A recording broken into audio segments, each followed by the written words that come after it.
This is Cloud. It's a handshake between interactive art and character animation. And here's why I made it. 1. I wanted to expand from Spine 2D. I've been doing Spine 2D, especially character animation, for about 2 years now, and it felt like a right moment to push my boundaries and expand from here.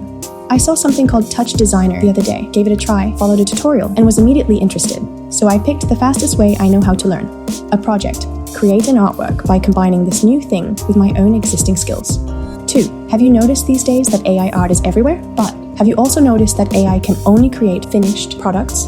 So, what if there was an animation that is only finished when you are here, right here, standing in front of the animation, interact with it in live? 3. I mean, look at this. It looks awesome. But the problem is, I've never done this before. I don't even know if these two can combine. I couldn't find anyone who has tried combining Spine 2D with Touchdesigner. So I would have to do this myself. But what I do know is that Spine 2D can export in MOV. So the plan is to export MOV file of the character, import that into Touchdesigner, and use what I already made for the background.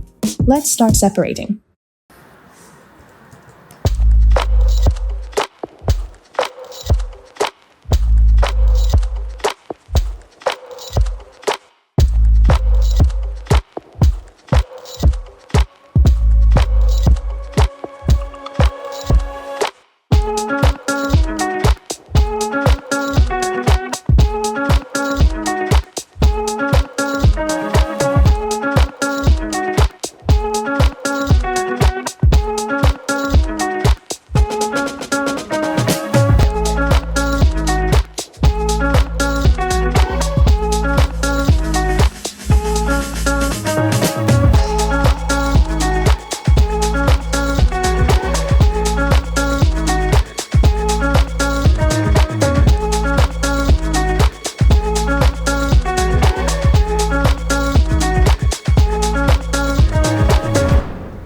Now, I have my character animation on the front and interactive art on the background. I also connected my phone to Touchdesigner using this ZigSim app that turns my phone into an interactive touchscreen. I personally can't wait to experiment more with this combo.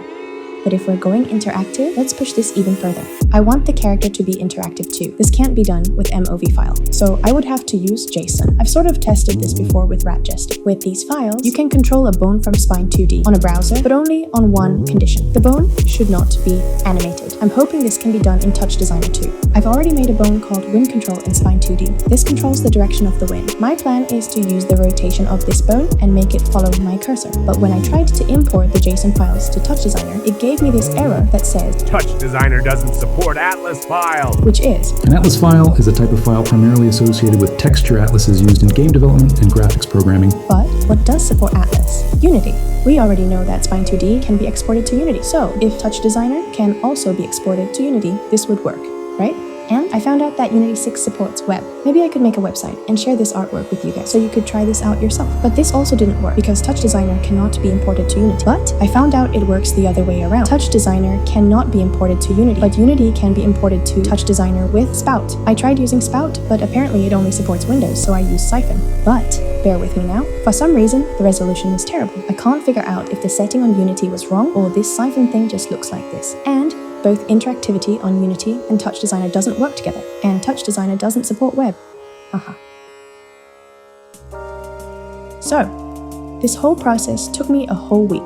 I've tried everything I could think of at this point, but haven't found the solution yet. If anyone has any idea how to do this, please leave in the comments. I would really appreciate it. Until then, I'll share the web link where you can interact with this character. Link below. Also, if you are interested in the character animation process, check out the full time-lapse video below to watch the full process of Photoshop and Spine 2D. As some of you who might remember from one of my shorts, or reels if you're from Instagram, animating a character just breathing, that was definitely way harder than I thought it would be. I needed some kind of way to actually make breathing not boring. So I had to give her a bit of a background story to make that happen. That was fun. This project took longer than I expected, what with the whole interactivity thing, using Touchdesigner and Unity. Maybe this was a bit out of reach for a newbie in both, but you got to become a fool to start, right? I really enjoyed experimenting with this and putting this video together. My next video would probably be related to my next project, experimenting more with this interactive art thing. I hope I see you guys there. So yeah, thanks for watching.